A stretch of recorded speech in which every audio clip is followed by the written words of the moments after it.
If Liam Carter knew one thing about life, it was this: being brilliant didn't mean being rich. He had graduated top of his class, built prototypes that made his professors cry tears of pride, and even coded an AI system that predicted stock patterns with creepy accuracy.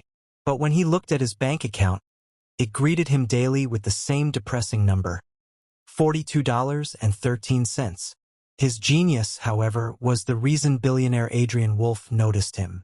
Adrian wasn't the laughing, champagne-spraying, influencer-following billionaire type.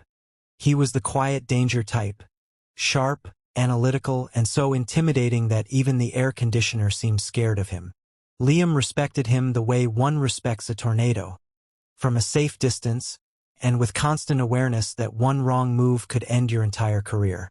So when Adrian called Liam into his office one morning, Liam feared his life was over.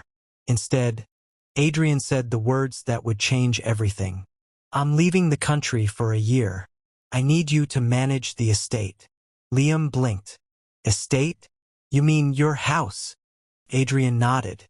"Maintenance only. Do not host parties. Do not use my cars. Do not live my life. Just make sure everything stays functioning." He dropped a heavy keycard into Liam's palm. It weighed exactly 5 grams but felt like 1,000 tons of responsibility and temptation. Before I continue, if you love unpredictable, real-life-inspired drama like this, hit the subscribe button. It truly helps the channel grow and makes sure you never miss the next twist. The day Adrian's private jet thundered into the clouds, Liam stood alone on the billionaire's marble steps. The mansion stretched behind him. Glass walls, infinity pools, a garage full of cars he had only seen on YouTube thumbnails. He whispered to himself, "Just maintenance. No trouble." Then he opened the door. The scent of expensive wood, citrus cologne, and wealth that pays taxes through holding companies filled his lungs. Every surface gleamed. Lights responded automatically to his footsteps. Rooms were so large they felt like separate time zones. For one full day, Liam behaved.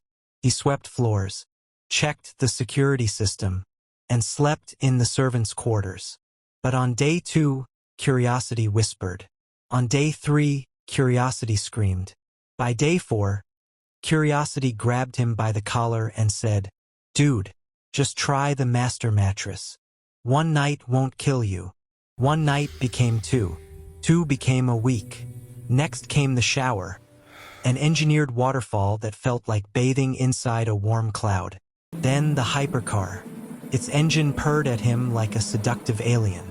Before he knew it, Liam was living like someone he had only pretended to be in his dreams.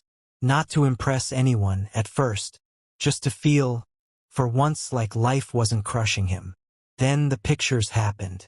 A sunset by the glass pool. A casual day in the mansion's library.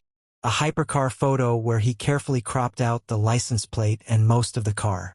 He never said he was rich. He just didn't correct anyone who assumed. That's when Ella entered the story. It happened at a tiny bookstore cafe. One of those cozy places where the coffee tastes like burnt hope, but the chairs are comfortable enough to forgive it. Ella bumped into him, spilling her drink across her own sleeve. "Oh my God. I swear I'm not always this clumsy," she laughed. "Actually, no, that's a lie.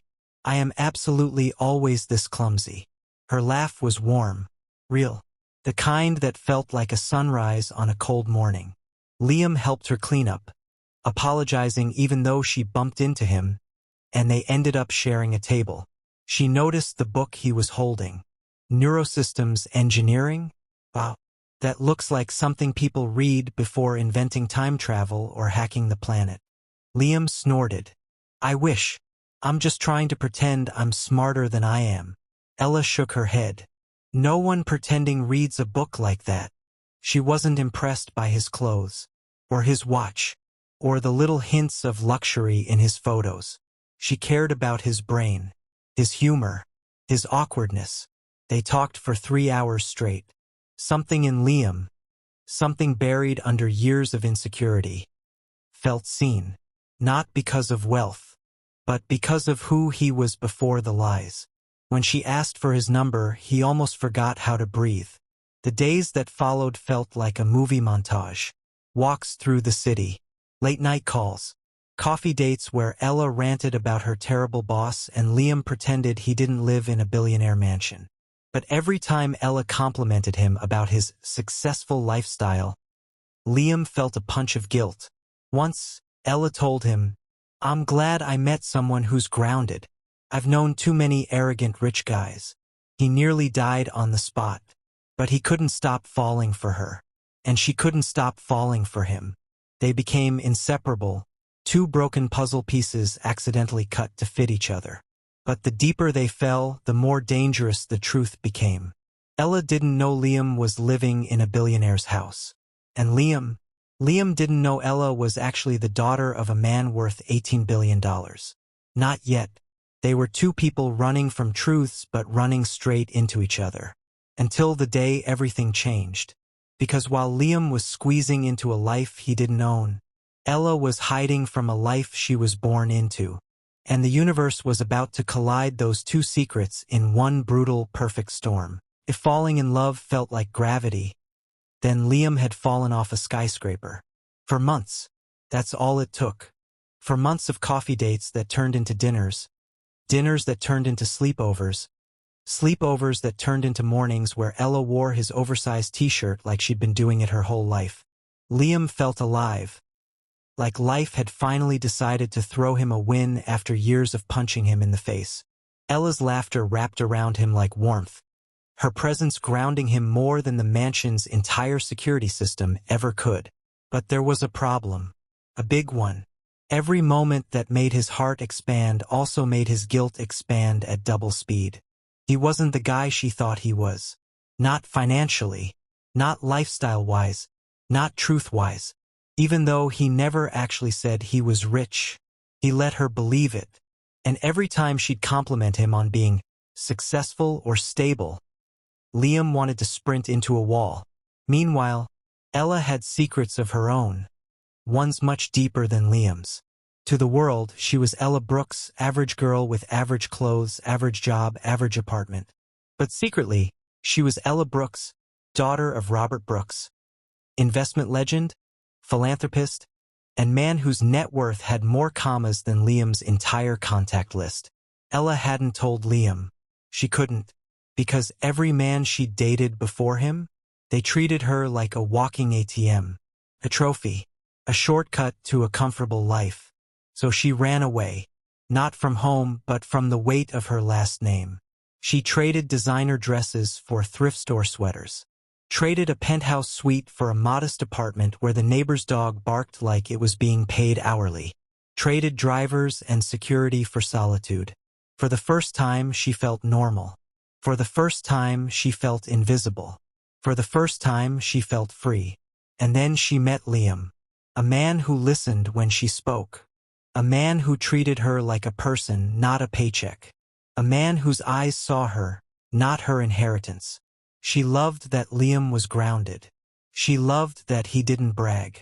She loved that he seemed humble. Ironically, she loved him for the exact lies he wished he could take back. They grew comfortable with each other, slowly merging into one life built on stolen mornings and midnight confessions that never touched the truth. But guilt was growing like mold in the corners of their hearts. Ella hid her wealth. Liam hid his lack of it. Twins, in a way. One pretending to be less, the other pretending to be more, neither realizing how close their truths were to crashing into each other. One night, after watching a movie at the mansion's private theater, Ella sat curled beside Liam on the massive leather sofa. "Your friend has a very fancy place," she said with a teasing smile. Liam's soul nearly exited his body. He forced a laugh. "Yeah, he travels a lot. I'm just keeping an eye on things." Ella nodded, accepting the story, resting her head on his chest. Her trust made the guilt worse. Silence settled between them, soft and peaceful, until Ella whispered, "Liam, I'm really glad I met you." He froze. "I've never felt this safe with anyone before," she continued. "You don't care about money or status Or all the stupid things guys usually obsess over? You care about real things. His stomach dropped so hard it hit emotional bedrock. Ella smiled at him gently, fingers tracing his shirt. You're different, Liam. I love that about you. Liam swallowed so hard he almost dislocated his throat. He wanted to scream, Ella, I'm a fraud. This isn't my house. I sleep in a billionaire's bed because I can't afford my own roof. But then she kissed him. Soft, warm, heart-stopping, and every confession died on his tongue. For Ella, the lies weren't easier. Every time she opened her wallet, she had to stop herself from accidentally flashing a titanium credit card with a limit so high it caused nosebleeds. Every time she talked about her job, she had to pretend she worked in an office instead of supervising teams managing global portfolios. Sometimes, she'd catch herself almost slipping. Dad texted me. My landlord texted me. Or, I need to go to a meeting at my boss's office. Definitely not the 42nd floor penthouse. Liam never noticed. He was too busy hiding his own lies to see hers. In a twisted way, their dishonesty created balance. But then the universe decided they were getting too comfortable. It always does. One evening, while Liam and Ella were cooking together, burning pasta that deserved a better fate, Ella's phone buzzed with a message from her father. She didn't want to look, but her eyes betrayed her. Come for dinner this Sunday. Bring your boyfriend. We need to talk. Her lungs forgot how to inflate. Her father never used the phrase need to talk, unless the world was ending or someone had done something catastrophically stupid. Ella stared at the message as panic crawled up her spine. She would have to tell Liam. Soon. Very soon. Her wealth. Her identity. Her last name. Her entire life. It all had to come out. But she wasn't ready. And she had no idea that Liam was about to face a bomb of his own. 3 days later, Liam received a message that shook him to his very atoms. Landing in 7 days. Prepare the estate. Adrian Wolf. Every blood vessel in Liam's body opened a group chat named Panic. 7 days? 7 days until Adrian walked in and saw him living like an off-brand billionaire? 7 days until Ella learned the truth in the most humiliating way possible? His mind raced so fast it burned imaginary smoke. If Ella discovered everything at once, the mansion, the cars, the pretenses, the lies, she'd never forgive him. He could already imagine her face. Heartbreak mixed with betrayal, the kind that scars permanently. He didn't know which would destroy him more, losing her or watching her walk away because of the mess he'd created. He stayed up all night replaying the last 4 months in his head. Every smile, every kiss, every moment that felt too perfect to be real. Maybe because it wasn't real. Maybe none of it was. 2 people in love standing on foundations made of sand. And now the tide was coming in. 7 days. That was all Liam had. 168 hours. 10,080 minutes until the lie he'd been balancing on would collapse like a poorly assembled IKEA bookshelf. He read Adrian's message again. Landing in 7 days. Prepare the estate. Prepare the estate. Right? As if the estate hadn't been through hell and back these past 4 months. As if the theater room hadn't become a popcorn graveyard. As if the no driving my cars command hadn't been violated more times than Liam could count because the hypercar practically begged him to take it out. He paced the living room, hands in his hair, muttering, Okay, I can fix this. Clean everything. Hide everything. Remove all evidence that a broke genius with a caffeine addiction has been living here. But none of that fixed the real problem. Ella. Sweet, gentle, wonderful Ella. She thought Liam was successful. Not billionaire-level rich, but stable, secure, maybe upper-middle class. She believed the carefully crafted half-truths he fed her. The mansion? House-sitting for a friend. The car? Borrowed. The lifestyle? Temporary. Well, that last part was real. Very real. But soon she would know everything. And Liam didn't know whether he should confess now, confess later, or run off and join a traveling circus where no one asked difficult questions like, "Why did you pretend to be rich?" Meanwhile, Ella was undergoing her own quiet meltdown. On her kitchen counter sat the message from her father. She had printed it out, like staring at it physically might make it less horrifying. Dinner. Sunday. Bring your boyfriend. The worst part wasn't the dinner. It was the phrase that wasn't written. He needs to know who you are. Her father was done entertaining her normal girl life experiment. He wanted Liam to know the truth. He wanted to evaluate the man Ella had fallen for, like a CEO assessing a new investment. Ella paced her living room in slippers shaped like rabbits. The cute slippers did nothing to soften the dread spreading through her chest. How was Liam going to react? Would he see her differently? Would he withdraw? Would he think she was just another spoiled rich girl pretending to be humble? Would he break? She pressed her hands to her face. She didn't want to lose him. She didn't want her money, her father's money, to ruin the purest relationship she'd ever had. Because Liam treated her like she mattered. Not like she was a title, not like she was a prize, but like she was someone worth knowing. It was terrifyingly beautiful and fragile. By Wednesday, both of them were acting weird. Ella kept zoning out mid-conversation. Liam kept jumping at every noise like the mansion itself was judging him. Thursday was worse. Ella nearly called everything off. The dinner, the confession, the relationship, because losing Liam now would break her.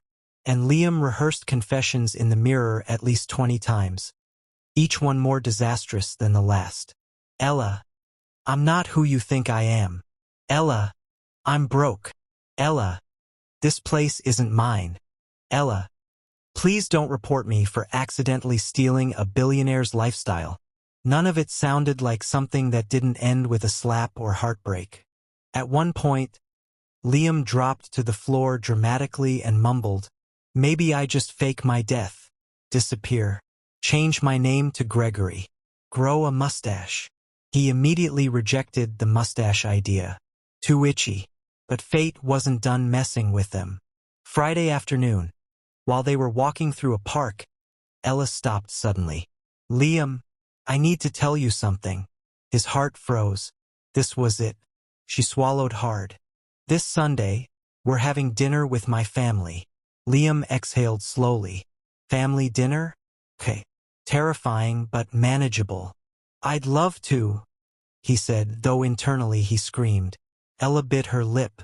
"There's more, I'll explain everything then. I promise." Her eyes were so vulnerable it made Liam want to pull her in and protect her from everything, even though he was currently the danger. But he nodded anyway. "Okay, I trust you." She smiled weakly. "I trust you too." He nearly choked on the irony. That night, Liam barely slept. Adrian would be home in 3 days. Ella's family dinner was in 2.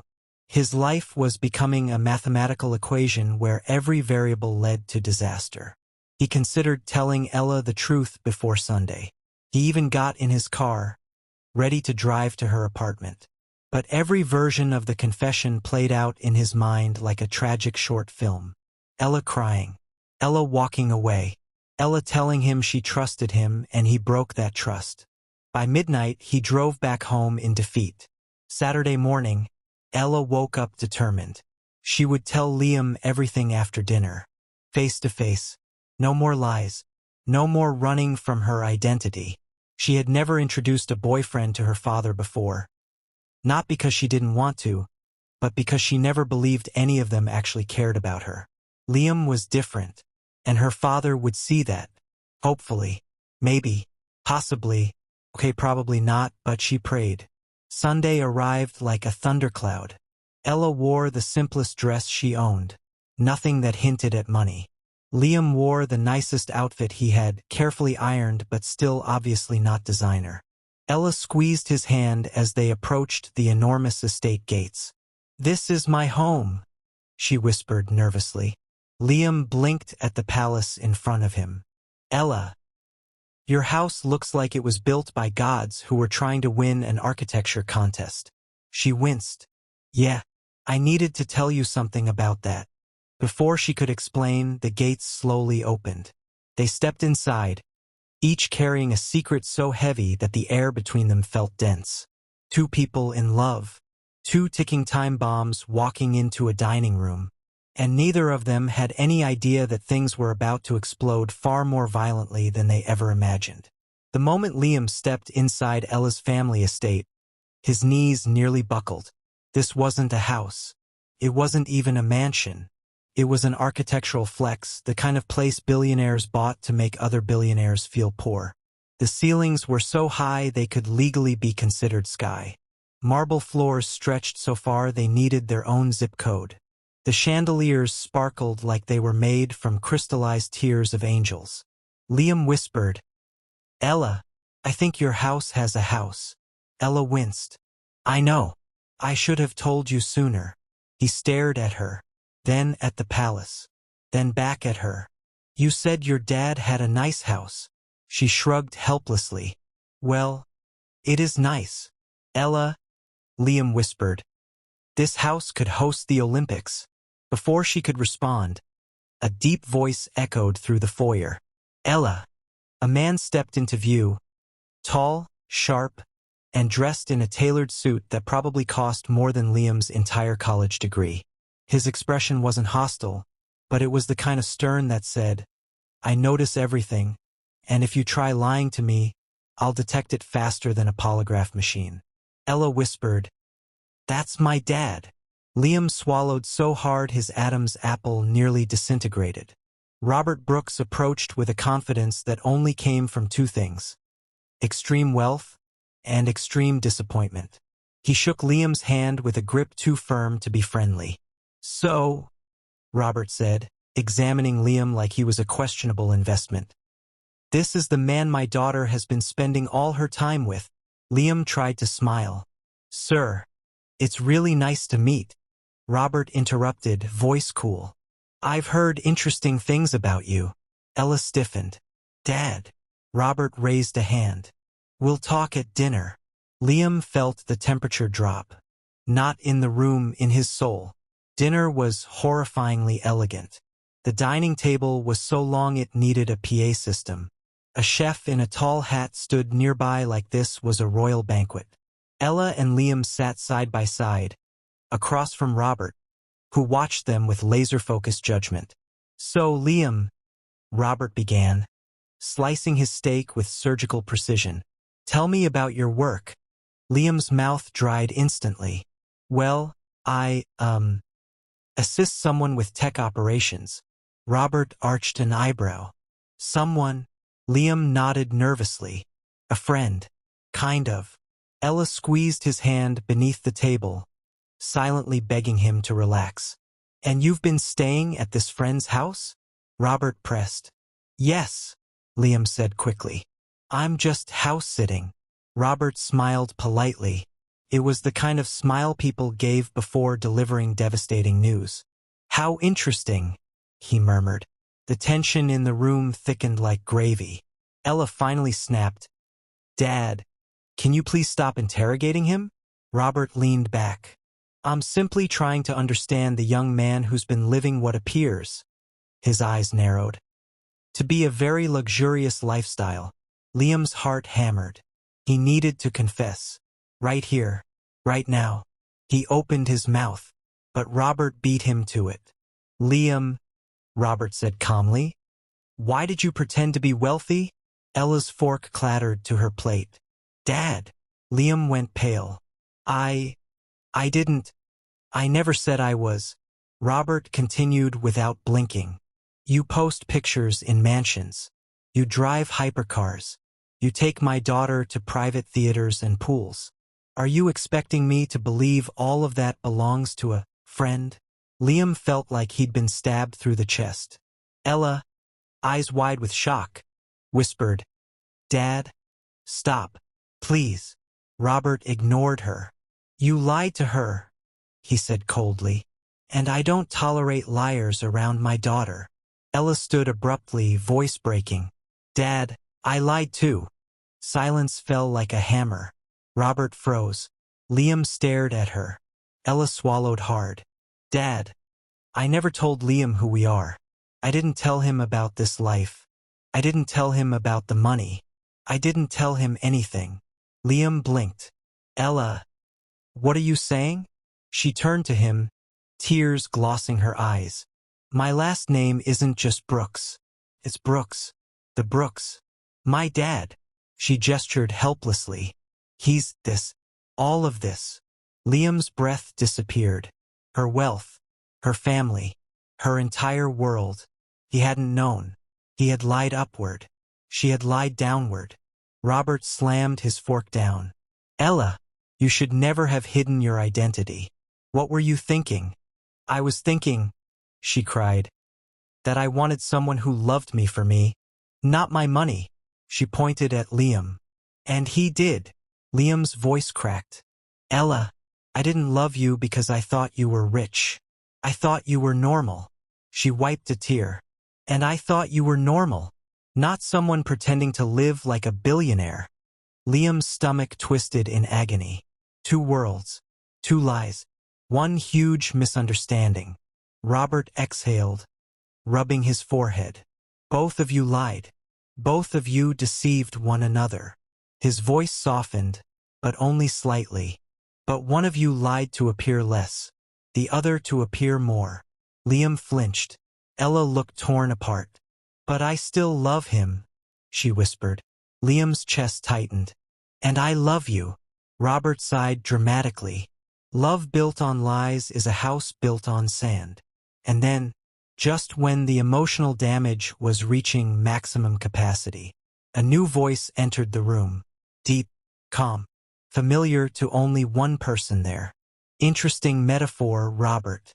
But if we're talking about houses built on sand, Liam froze. That voice. No, not now. Robert turned. Annoyed. Who are? The man stepped into the dining room. Sharp suit. Ice-cold confidence. Eyes that could read a room in a second. Liam felt his soul leave his body. Adrian, he whispered. Ella gasped. Her father blinked in confusion. Liam considered crawling under the table and never resurfacing. Because standing right there in Robert Brooks' dining room was Adrian Wolfe, the real billionaire whose mansion Liam had been living in. And Adrian looked disappointed and amused and dangerously calm. He folded his arms and said, Liam, my boy, I go away for 1 year, and this is what I come back to. The room exploded with shock. Ella stared at Liam. Robert stared at Adrian. Liam stared at his own life collapsing in slow motion. And Adrian was just getting started. Adrian Wolfe was the last person Liam expected to see in that room. He looked like he had stepped straight out of a Billionaire magazine spread. Tailored charcoal suit, silver cufflinks, expression sharp enough to slice through pure titanium. Liam felt his legs wobble. His brain short-circuited. His soul tried to flee his body like a startled squirrel. Adrian, Liam stuttered. Why, you're early. Adrian raised an eyebrow. Was I supposed to text you before returning to my own home country?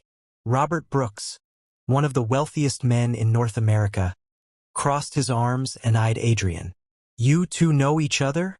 Adrian chuckled and pointed at Liam like he was unveiling a circus attraction. This is my assistant. The entire table froze. Liam wished the universe would grant him one of the following. Invisibility. B. Teleportation. C. Sudden, painless death. Ella blinked repeatedly, as if resetting her system. You work for him? Liam nodded miserably. Why, yeah. And the mansion? She whispered. His. And the cars. Also his. And the theater, the pool, the helicopter pad. Everything is his, Ella, Liam croaked. I was just maintaining it. Robert's jaw dropped so far Liam wondered if it might detach. Adrian stepped forward, hands in his pockets, voice smooth as steel. So, to summarize, you pretended to be rich, using my house because you wanted to impress this young lady? Liam shook his head quickly. No, I didn't do it to impress her. At first I wasn't even lying. I was literally house-sitting. Then one lie became two. Then two became, well, everything. Ella's eyes filled with confusion and heartbreak. And you didn't trust me enough to just tell me? She whispered. Liam's voice cracked. I didn't tell you because you deserve someone who has his life together. Someone stable. Someone who doesn't live in a mansion that isn't his. Ella stared at him, chest rising and falling with emotions she couldn't put into words. Before she could answer, Adrian turned toward Robert. And you, Adrian said, your daughter is Ella Brooks? Robert nodded stiffly. Yes. Adrian let out a low whistle. Well, I'll be damned. That explains the security I saw outside. He smirked. Our companies worked together on the Atlas project 2 years ago. Ella and Liam exchanged equally confused looks. You two know each other? Ella asked. Robert sighed. Unfortunately, yes. Adrian grinned. Oh, don't be dramatic, Robert. You made a fortune off our collaboration. Liam suddenly felt like he'd wandered into a billionaire reunion he had no emotional clearance for. Adrian finally turned back to Liam, expression softening, just slightly. You were supposed to maintain the house, Liam. Water the plants. Keep the pipes from exploding. Not turn the estate into your personal Tinder profile. Liam looked like a kicked puppy. I know. I'm sorry. I messed up. Adrian didn't respond immediately. He simply studied Liam, this brilliant, insecure, overly honest kid who had managed to create the most chaotic love triangle in billionaire history. Finally, Adrian sighed. You're a good worker, Liam. Too honest for your own good. Ironically, he glanced between Liam and Ella. But lying because you were scared of losing someone? I've seen worse reasons. Ella's eyes softened, just a little. Robert, however, was still fuming. My daughter deserves someone who respects her. Ella snapped her head toward her father. Dad? Stop. I lied too. Robert flinched. I didn't tell Liam who I really am, she said, voice trembling. I didn't tell him about my family, or our wealth, or anything. Liam looked at her, shocked by how much vulnerability lived behind her strength. Ella continued, wiping a tear. You think your money intimidates people? Try dating as your daughter. People propose to me before they even ask my favorite color. Her voice broke. I wanted someone who loved me, not the number in my bank account. Liam took a step toward her. And I wanted someone who wouldn't leave me because I had nothing, he whispered. That's why I lied. Not to trick you, but to deserve you. Ella's breath hitched. And that's why I lied, she whispered. Because I didn't want to scare you away. They stood there. Two people who had lied not out of malice, but fear. Fear of losing the only real love they'd ever known. Robert finally groaned and rubbed his temples. This is ridiculous. Both of you lied. Both of you are dramatic. Both of you need therapy. Adrian chuckled. Agreed. Ella glared at them both. Dad. Adrian. Stop talking. They fell silent immediately because even billionaires fear a disappointed daughter. Ella turned to Liam, tears clinging to her lashes. Liam, tell me the truth. Right now. All of it. Liam took a breath so deep it hurt. I'm not rich, he said. I was house-sitting for Adrian. I took pictures because I liked pretending I wasn't struggling. I never wanted to hurt you. And I love you. More than I've ever loved anyone. Ella stared at him long, deep, searching. The room held its breath. Then she stepped forward and rested her forehead against his. I love you too, she whispered, voice cracking. Even if you're a disaster. Even if you're broke. Even if you live in someone else's house. Liam laughed. A broken, relieved laugh. I'm not even sure I live anywhere at this point. She giggled through tears. Well, you can live with me. Robert choked on air. Absolutely not. Adrian burst out laughing. Oh, let them be, Robert. They're young. Let them figure it out. Ella kissed Liam softly, the kind of kiss that melted every fear both of them had been carrying. The room quieted. Robert finally sighed in defeat. "I suppose," he muttered. "If you make her happy, I won't interfere." Liam blinked. "Wait, so you're not going to kill me?" "Not today," Robert said. "But I'm watching you." Adrian clapped Liam on the back. "You're still employed, by the way. Against all odds." Liam nearly fainted from relief. Ella squeezed his hand, smiling through her lingering tears. "You don't need a mansion," she whispered. "You just need me. And you don't need to pretend to be normal," he whispered back. "You're perfect as you are." Two broken truths became one honest love. And for the first time since they met, there were no lies between them, only future, a future they were brave enough to face together. Subscribe for more echoes.